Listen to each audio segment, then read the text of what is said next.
दया नदी प्रदूषण रोकने जल संपद विभाग को बीएमसी चिठी एने रविवार मेयर सुलोचना दास कहते जे दया वेस्ट केनाल और गंगुआ नदी जो दया नदी दूषित होती दुई नदी को सफा करने सह शिल्प संस्थागुड़िक ट्रिटमेंट करी एसटीपी जरिया पानी छाड़िले प्रदूषण हुअंता नहीं। एथिपाई भुवनेश्वर महानगर निगम मेयर पक्षर जल संपद सचिव को चिठी लिखा जाइछि। खाली सेतिकी नुहे एहा सह मुख्य शासन सचिव सह भी आलोचना होइछि। सेमाने भी एही नदी गुड़िक सफा करने को चाहछंती बोली कहिछंती भुवनेश्वर मेयर। अन्यपटे परीक्षामूलक भावे दया वेस्ट केनाल को सफा करने को बीएमसी चाहूछि। एथिपाई जल संपद विभागर अनुमति अर्थ और मानव संबल आवश्यक।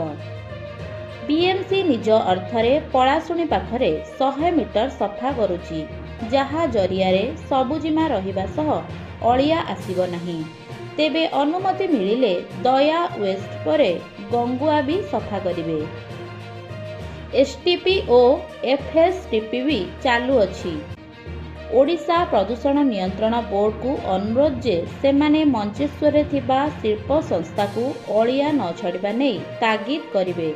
ता द्वारा प्रदूषण रोकिबा सह रोगरु मुक्त पाइबे बोली लोक भुवनेश्वर मेयर सुलोचना दास जणाइछंती। मेजर जो प्रदूषण जदि देखिबे ए दुईटी रहिछि कज से ये दुईटी को जदि सफा कर दिया जाता एवं इंडस्ट्री गुड़िक जदि सबू तार अफ्लुएंट गुड़ाक ट्रिटमेंट करके छाड़ता एवं आमर 100% स्वेरेज सिस्टम टा कनेक्ट होगी जदि ट्रिटमेंट होता ताले दया आदौ प्रदूषित हुआ ना। तेणु आमे मध्य मु पर्सनाली गोटे चिठी लिखी वाटर रिसोर्स डिपार्टमेंट को सेक्रेटरी को एड्रेस करके अनेक पूर्व एबे मध्य मु हमर चीफ सेक्रेटरी सहित कथा हेची।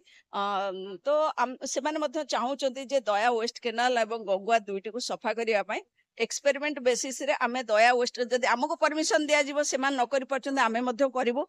हमको सेथि पई पैसार प्रावधान मध्य करिवे एवं मैन पावर टिके बढ़ेले आमे मध्य सेटा करिवो।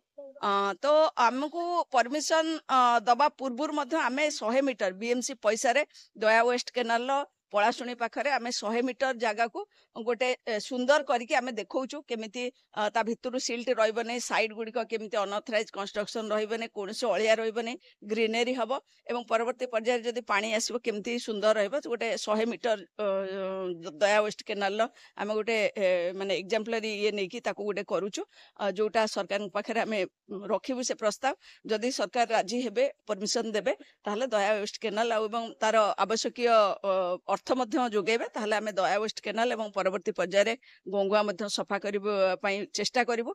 कारण एबे सरकार तरफ बीएमसी ड्रेनेज डिविजन हेड एवं इरिगेशन मिलित भाव में गोटे जाइथिले गंगुआर सफा को लेकिन देखा गोटे अलग स्टेट को।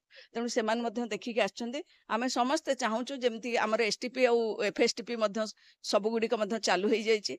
तेणु आउ स्वेरेज पानी सेटिकी जीव नहीं। तेणु आम समस्ते जदि मिलित भाव में प्रयास करबा एवं ओडिशा पॉल्यूशन कंट्रोल बोर्ड को आम जदि अनुरोध करछु से जदि तागिद करेंगे सबू मंचेश्वर थिबा इंडस्ट्रियल एरिया गुड़िक जदि से माने तांको अफ्लुएंट गुड़ा न छाड़िबे तार दया वेस्ट केनाल एवं गंगुआ पानीर शुद्धता रहिबो एवं जेमती आगुरु गोटे जल प्रवाहित होतिला गंगुआ नदी थिला एवं दया वेस्ट केनाल पानी लोक पिउथिले गाधौथिले सेमिति मध्य हो पारिबो। एवं दयार जो प्रदूषण होउची जोथि कि अनेक समय रोगग्रस्त होउचंती तार अववाहिकार थिबा लोक माने से माने मध्य क्षेत्रु त्राही पाइबे।